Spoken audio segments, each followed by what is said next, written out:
In the past, Seth lived in a lovely African community. He was a young man from the little village, and his family struggled to make ends meet. Sometimes they barely had enough food to eat once a day.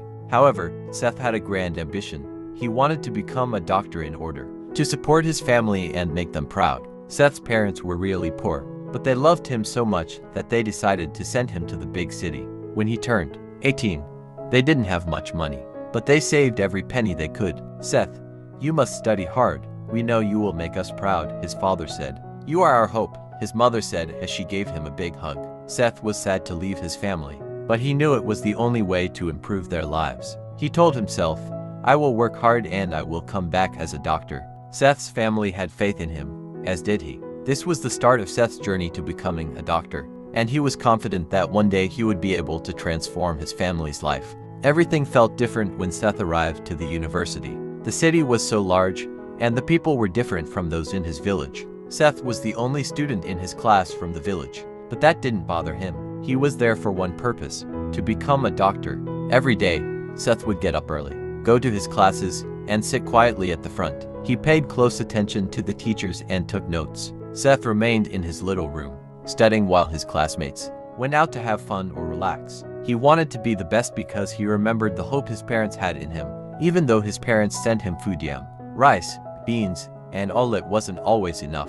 Sometimes Seth would have finished everything before the next package arrived, but he never complained. He ate what he had and kept going, knowing that his parents were doing their best for him. Seth's hard work paid off, and he became the top student in all of his classes. His teachers were amazed at how well he did, and his classmates couldn't believe how intelligent he was. However, for Seth, it wasn't about being the best in school.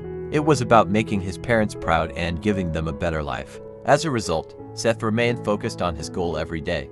After many years of hard work, Seth finally graduated from the university. But he did more than just graduate. He became the best student in the history of the institution. Everyone was talking about him. His name was in the news, and people were amazed by his success. When Seth returned to his village, there was a big celebration. The villagers were so proud of him that they beat drums and danced, and Seth's parents couldn't stop smiling. "Our son has done it. He's going to change our lives," they said. The people in the village gathered around Seth, calling him a hero. "Seth has made it. He will bring great things to our village," they cheered. His parents were the happiest. They knew that all their sacrifices had been worth it. Seth was also proud, but he knew that his journey wasn't over yet. He had the degree, but he still needed a job. So, after spending a little time in the village, he returned to the city, ready to look for work and realize his dream. Seth's parents and the entire village were confident that he would soon change their lives for the better. With his impressive degree and reputation as the best student, it didn't take long for Seth to find a job when he got back to the city. He was hired as a doctor in one of the largest hospitals in the city. This was now that Seth had a decent job. He was able to fulfill his dream by sending money back to his parents in the village, where they could live comfortably and have good food. Seth even constructed a brand new house for them, which astounded the residents. Everyone rejoiced at Seth's accomplishment and spoke of him with pride. Seth, the poor kid from the village, had become a great doctor and had transformed his family's life. Seth is a perfect example of someone who worked hard, as the villager put it. And now look at him, he's a doctor and he's helping his family. Parents would tell their kids, "You see, Seth, that's who you should be like, work hard like him." After many years of success in his career, something else happened. He met a beautiful city girl named Maria. Maria was lovely and fashionable, and Seth fell head over heels for her. They got married, and soon Maria became the talk of the town. She loved to brag to her friends about Seth's accomplishments, saying things like, "My husband is the best doctor. He built a new house for his parents, and he takes care of me like a queen."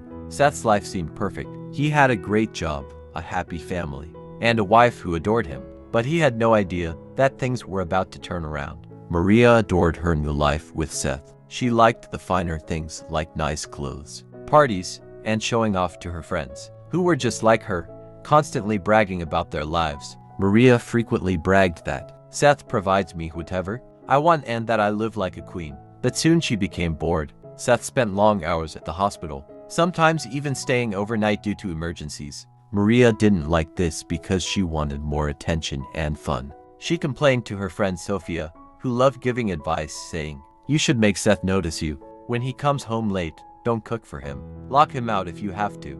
And make sure he doesn't listen to his parents because you are his wife now." Maria followed Sophia's advice. The next time Seth came home late from the hospital, she didn't prepare any food for him and instead told him, "Go eat at your hospital since you love your work so much." Seth tried to explain how hard his job was, but Maria wouldn't listen. Over time, Maria's behavior worsened. She locked Seth out when he came home late, refused to speak to him, and even persuaded him to stop talking to his parents. "You don't need them, you have me," she would say. Seth was perplexed and sad. He adored Maria but also his parents. But with Maria's constant coldness, Seth found himself slowly drifting away from his family. The happy life he once had was starting to fall apart, and Seth didn't know how to save it. One evening, Seth made the decision to take a day off from the hospital in order to spend time with Maria. He wanted to make her happy and demonstrate his love for her. They ate dinner together, laughed, and talked as if they hadn't in a long time. It seemed like things were finally getting better, but just as they were getting ready to settle down for the night, Seth's phone rang. It was the hospital, and they needed him to come in right away due to an emergency. Seth stood up, prepared to go, but Maria stopped him. "Are you serious, Seth? You're leaving me again for work?" Maria exclaimed angrily. Seth attempted to explain that it was an emergency and that he was a doctor, but Maria had had enough. "No, Seth, you always leave me for your job. You need to choose whether you stay with me tonight or you go and never come back. I'm tired of this. It's either me or your job." "If you leave, I will leave too," she yelled. Seth was conflicted. He loved Maria but also his parents. With Maria's persistent coldness, Seth found himself slowly drifting away from his family. The happy life he once had was beginning to fall apart, and Seth didn't know how to save it. Seth made the decision to stay with Maria in the hopes that it would save their marriage. The next morning, Seth returned to the hospital only to learn the tragic news that the patient he was supposed to attend to had passed away. Seth felt a deep sense of guilt and sadness. Later that day, his boss called him into the office. "We cannot have a doctor who abandons his duties," they said, and with that, Seth was fired. Seth left the hospital feeling lost and broken.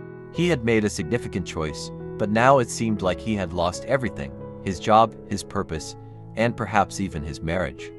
After being let go, Seth tried everything he could to get work at another hospital. He carried his impressive degree from one hospital to the next, hoping that someone would give him a chance. But everywhere he went, they already knew why he was fired. "We can't hire a doctor who didn't show up when it mattered most," they said. As the months passed, Seth's job applications were continuously rejected. He became more and more desperate. Seth didn't want his parents to know about his struggles. They still thought their son was a successful doctor, so he borrowed money from friends just to send to his parents, maintaining the illusion that everything was fine. "I can't let them worry," he thought. "I'll keep up the lie that everything is fine," Seth told himself. Things were much worse at home, so figure something out quickly. Although Maria got pregnant, Seth was more concerned with how we would care for a baby. "When I couldn't even find a job," Maria, who had always enjoyed the good life, began to grumble about their situation. Her attitude just made Seth feel worse every day, and she stopped bragging to her pals about him. The weight of his challenges was crushing Seth. He had no job, no money, and a kid on the way. He wasn't sure how much longer he could keep up the pretense that everything was fine. And the pressure was growing as Maria's irritation increased. Life had turned into a never-ending struggle. And one day, while strolling around town, Seth came upon an old buddy named Jeff. A few years prior, Jeff lost his job, but unlike Seth, Jeff seemed affluent, driving a nice car and wearing high-end attire. "Jeff, how did you get so rich after losing your job?" Seth asked. Jeff, who smiled, said, "Seth, I need to tell you something, but you must keep it a secret." Jeff told Seth that he was in the organ harvesting industry, where they take organs from people and sell them for a lot of money. "It's dangerous, but there's more money in it than you can imagine." "Jeff, that's illegal. How can you do such a thing?" Seth asked, taken aback. Jeff shrugged and said, "Seth, I needed money, and now look at me. I have everything I want. You're struggling, but this could change your life. Think about it," Jeff said, leaving Seth with the idea. Seth couldn't stop thinking about what Jeff had said, even if it was wrong. And that night he told Maria about it to his surprise. All Maria cared about was getting money for Seth to accept the position, so she kept pressuring him and telling him to consider. how wealthy they would be and how they would have everything again. Seth eventually gave in because he couldn't handle the stress any longer. Maybe this is the only way, Seth thought. Despite knowing it was wrong, Maria's words continued to echo in his head. Do it, Seth. We'll have everything again. As a result, Seth joined the hazardous world of organ harvesting, knowing in his heart that he was embarking on a path that would change his life forever. Seth's collaboration with Jeff began with performing surgeries on unsuspecting patients who believed they were receiving treatment for their illnesses. During the procedures, however, Seth would secretly extract their organs. Jeff had connections to individuals who purchased these organs for exorbitant sums of money. It was a terrible act, but the quick cash was irresistible to Seth, who had never seen so much money in such a short period of time. He was suddenly wealthy again, sending large sums of money back home to his parents and telling them, "Things are going well. I got a big promotion at the hospital." Seth's parents were proud, believing their son was doing even better than before. Unaware of his actual activities, Maria was ecstatic with the influx of cash, returning to her old habits of throwing parties, purchasing expensive apparel, and boasting to her friends, "Look at me now. My husband is even richer than before." As long as the money kept coming in, Maria didn't care where it came from. But deep down, Seth was filled with guilt. He felt a heavy weight in his chest every time he operated on a patient, aware that what he was doing was wrong, but too tempted by the money and the lifestyle it afforded him to give up. As a result, Seth continued to deceive himself, his parents, and everyone around him. At the beginning of his new path, when he was still hiding the darkness, the money kept rolling in and Seth's life seemed perfect from the outside. However, he knew that he was becoming more and more consumed by the greed and guilt that plagued him every day. As Seth became wealthy, he decided to start his own secret practice. On the outside, it looked like a typical health center where people went for checkups and treatments. But behind closed doors, in a secret room, Seth conducted his organ harvesting business. Everything seemed to be going well, and Seth was now more powerful than ever. One day, when Seth was away on a trip, Maria went into labor with their second child. She was transported to Seth's clinic, where the nurses helped her give birth to a healthy baby. After the birth, the nurses followed the usual procedure and took the newborn to the secret room, where other babies were kept before surgeries. But they were unaware that this child was Seth's own. When Seth returned from his trip, he immediately went to the secret room to get to work. He was exhausted and preoccupied with the money he would make from the next sale. Without realizing it, he took one of the babies from the room and performed the usual procedure of organ removal. It wasn't until later, when the nurses came to return the babies to their mothers, that they realized something horrible had happened. One of the babies was missing. The nurses checked and rechecked, and then they discovered the truth. Seth had unintentionally taken the life of his own newborn child. Seth was devastated when he learned that he had crossed a line he never imagined and that the cost had been his own child's life. The news spread quickly through the clinic, and the nurses were horrified. Maria was overcome with rage when she heard the news that their newborn child had died at Seth's hands. She couldn't believe it.